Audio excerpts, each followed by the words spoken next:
Welcome back to the Be the Hero channel. I'm Isabelle and I help you understand yourself so you can feel more clarity and control over your life. Now, before I dive into today's video talking about detachment and how we can actually practically practice detachment in order to experience less sorrow, hit the link in the description below to book a reading, a 1-hour coaching call where we dive deep into your unique personality type combination so that you can understand yourself and get the things you want in life. And I think this really plays a huge factor when it comes to detachment. And later I'll explain exactly why, but it has to do with the fact that we are each unique people who have unique energetic imprints and unique personality combinations. So hit the link in the description below to book now. So, ironically, I'm not really creating on Instagram. I'm on Instagram a lot because Instagram is my worst addiction, frankly. But I was on Instagram today and I noticed someone responded to a comment I made on someone else's post. And it was a post about happiness is not a matter of situation, it's a matter of perspective. And so with that in mind, I responded because I was inspired by it. I was someone who got it. The idea that it's not about whether or not we are attaining the thing we want in life. It's a matter of being able to change our perception and know that we control our vibration, which was like, ooh, really good. Because I think that's something that a lot of people don't get. And I've really understood for a while, but implementing was harder. And so I was commenting on it, just saying like, yes, this is so true. Happiness is a matter of perspective and detachment. And someone responded asking, how do you actually practice detachment? Because I really love people and I get sad when they leave and it hurts. And I know that they make me happy. So do I have to let them go? Or how can I even just better deal with the pain of when they fall away? And so I wanted to share a little bit about that today because while happiness is a matter of detachment and perspective, that is very, very hard to do. It's not like we can just easily let people go with our human tendency and say, well, sayonara, you gave me happiness. And this is something I've personally even experienced, you know. I was in a relationship for a year almost, and letting that person go was really, really hard. Even though I knew he wasn't right for me. And I've been in relationships in the past where I had to let people go. I've had friends that I've had to let go many, many, many, many, many times.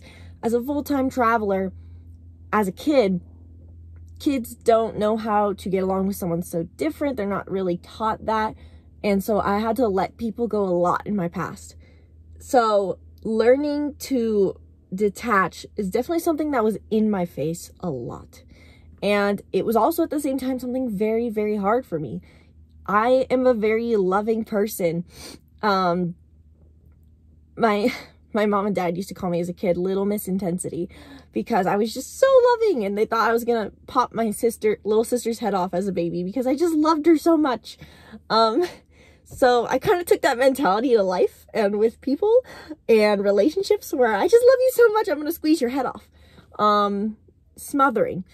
But then that also, in a way, as I got older, came from a place of feeling like I couldn't provide that love for myself. And that is the first step to detachment, is really recognizing the fact that we as a society believe that we cannot provide ourselves the love that we seek in the world. We think that it has to come from someone else. And this has to partially do with the fact that we have media, movies, books that glorify the idea of falling in love, which is a great thing. It is not bad to love someone. I do want to preface kind of this video saying that it's okay to love people and it's natural to love people. It's natural to feel a bit of woundedness or hurt by letting someone go.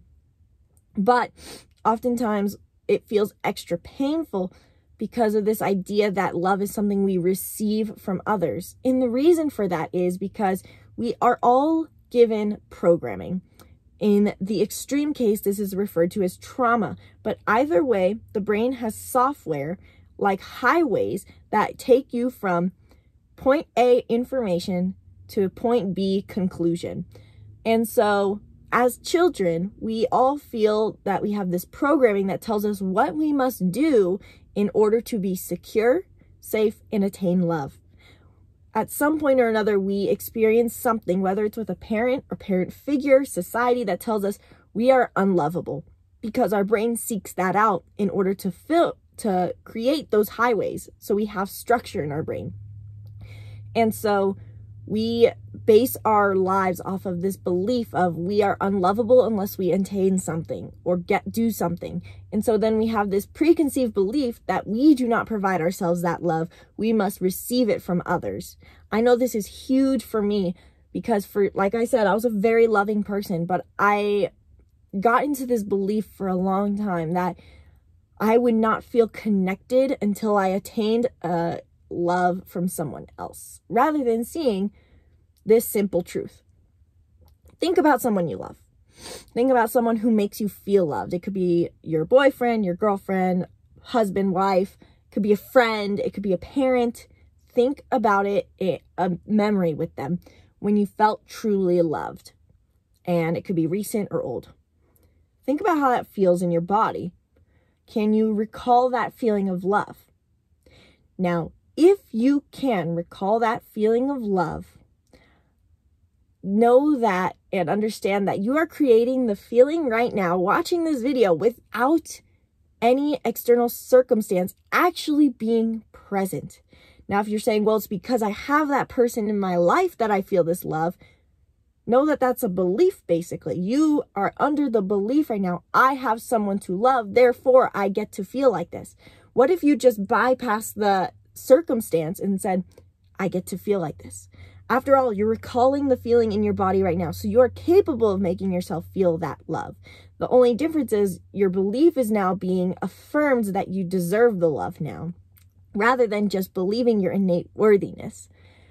Detachment is a hard thing to do, and we cannot do it unless we truly believe we are worthy of love regardless of circumstance and show ourselves that love. And that is the second point I want to make. So we cannot practice detachment without providing ourselves all the love we deserve, which I do lots of videos about, because self-love is not about just affirming, I'm so loved, I'm worthy of love, I love myself. Self-love is the act of taking care of yourself and providing yourself all the things you wish someone would provide for you, which is not just care, nurturance, but also pushing yourself. We want people who support us and motivate us to go towards our biggest goals.